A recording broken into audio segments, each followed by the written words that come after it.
Dear student, in the previous lecture we learned about data, its collection, organization, and to find the range of the data. Now we will learn some more things about data, that is pictorial representation of data, central tendency of data, and then probability of about probability. So let us start with pictorial representation of data. Pictograph, a pictorial representation of data using symbols to represent a group of items. Then bar graph, a representation of information using bars of equal width, the length or height of which is proportional to given data.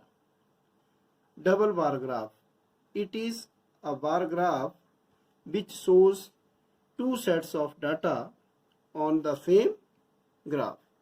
The following examples will show how to prepare or draw the bar graph or double bar graph. So example 1, you can see we have given favorite colors of 200 students of 6th and 7th class. The data is given in the table and the colors are red, green, blue, yellow and orange, and number of students whose favorite colors red 43, green 19, blue 55, yellow 49, orange 34. We have to draw the bar graph, and with the help of bar graph we will answer the following question: which is the most preferred color and which is the least preferred? How many colors are there in all and what are they? So we have drawn the bar graph. Here we will choose first scale. So scale we choose according to the information. Here 1 unit means 10 students. So this 1 unit is equal to 10 students, another 20 likewise. So from this bar graph, blue is the most preferred color as the height of the blue bar is the most amongst all, and green is the least preferred color. There are 5 colors, 1, 2, 3, 4, 5, and they are red, green, blue, yellow, orange. Then second example is almost similar. Here we have given the data of students, marks out of 600. We have students Ajay, Wali, Dipti, Fyaz, Kritika, Hari, and their marks obtained is given 450, 500, 300, 360, 400, 540. So to draw bar graph, we have to keep in mind the following steps. Mark the horizontal axis, that is OX, as name of the student, and vertical axis as marks obtained. Then along horizontal axis, choose the bars of equal width. The width of the bar you can see here equal, and the difference between them is also equal. Choose the suitable scale. Here 1 unit is equal to 100 marks. Then double bar graph. So this is almost similar, but two informations are given on a single graph. So here we have given mathematics. Teacher wants to know about the marks of quarterly and half yearly, which is given here out of 25. So double bar graph is drawn here. You can see it here. Blue color shows here the marks obtained quarterly and red color shows half yearly. Vertical axis we have taken marks, and on horizontal axis we have taken students, and one scale unit is equal to 5 marks. So here the mathematics teacher draw the double bar graph and find a mark improved in the most of the students. The teacher decided that she should continue to use the new technique of teaching as asked in the question. So here you can see the marks in the half yearly exam are above the marks in the quarterly. So she decided that information that the achievement is better. So the technique adopted by the teacher has to continue. Then measures of central tendency. There are three measures of central tendency. Number 1, mean. Number 2, mode. Number 3, median. Again, mean, mode and median. First of all, what is arithmetic mean or average? The most common representative value of a group of data is the arithmetic mean, or simply we call it mean of given data, which is defined as sum of all observations divided by total number of observations. So to find the mean we have a formula: sum of all observation divided by number of observation. So mean is equal to again sum of all observation divided by number of observation.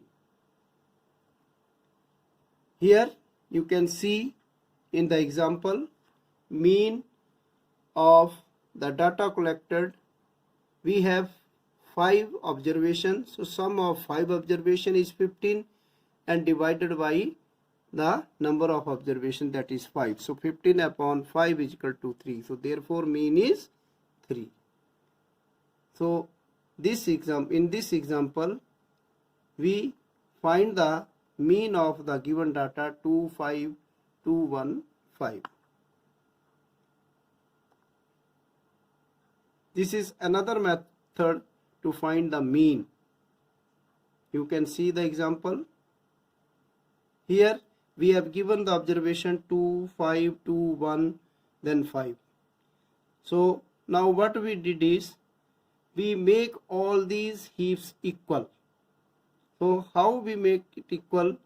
From here we shifted one number to this and 1 to this. So they will become 3, and 2 from this added to this 1 becomes 3. So all are equal. Hence the mean is equal to 3. Mode of data. Mode is the observation that occurs the most frequently in the data. For example, find the mode of the numbers 2, 6, 5, 3, 0, 3, 4, 3, 4, 5, 2. Now to find the mode of the data, what we do is we arrange the data first in ascending or descending order. Here we arrange the data in ascending order from smallest to highest observation. So we arrange the observation, then the most occurring observation here is 3. Hence the mode of this data is 3. Mode can be more than 1. If two or more observation occurs equally, then mode may be 1 or more than 1. Then median of the data. Median, the middlemost observation of the arranged data is called mode of median of the data. Here middlemost means after arranging the data. It is very important. So when we find median of the data, we first arrange the data in ascending or descending order. So here in the example you can see we have given 7 observation. Now first of all we arrange the observation in ascending order: 17, 18, 24, 25, 35, 36, 46. The middlemost now is 25. Hence the median of the data is 25. Here if the observations are odd, so it is easy to find the median of the odd observation. If the observations are even, then first of all we will find the two middlemost observation and we will take up the mean of those two observations and calculate the median. Then chances or probability. Chance, the situation that may or may not happen, have a chance of happening. Event, an event is something that happens especially when it is usual, unusual or important. Probability of an event. So probability of an event, we find it with the formula number of outcomes favorable to the event divided by total number of outcomes in the experiment. This will be more clear to you when we do some examples. Now, sure event. The probability of an event which is certain to happen is 1 and is called sure event. Impossible event. The probability of an event which is impossible to happen is 0 and is called impossible event. Now take up the example. Here the cards. Now we will learn how to find the probability. Example: the cards wearing letters of word mathematics are placed in a bag. A card is taken out from the bag without looking into the bag, that is at random. We have to solve questions. How many outcomes are possible when a letter is taken out from the bag at random, and what is the probability of getting letter M, any vowel, any consonant and letter X. So here we will list out the possible outcomes. There are 11 outcomes. 1, 2, 3, 4, 5, 6, 7, 8, 9, 10, 11. Second, the probability of getting M. Here we will count the possible outcomes having M are 1, 2. So probability 2 divided by the total outcome, that is 2 by 11. Probability of getting any vowel. So we will list out vowels from these letters: A,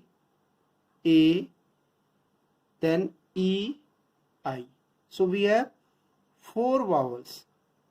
Therefore probability is 4 by 11. Probability of getting any consonant. So you subtract 4 vowels from 11, we get 7 consonant. So probability of consonant is 7 by 11. Then probability of getting X. Now you see there is no X in these outcomes. So number of possible outcome is 0, hence probability of getting x is equal to 0 upon 11, that is 0. Hence this probability is called, what we call when the probability of an event is 0, is impossible event. Thank you and have a nice time.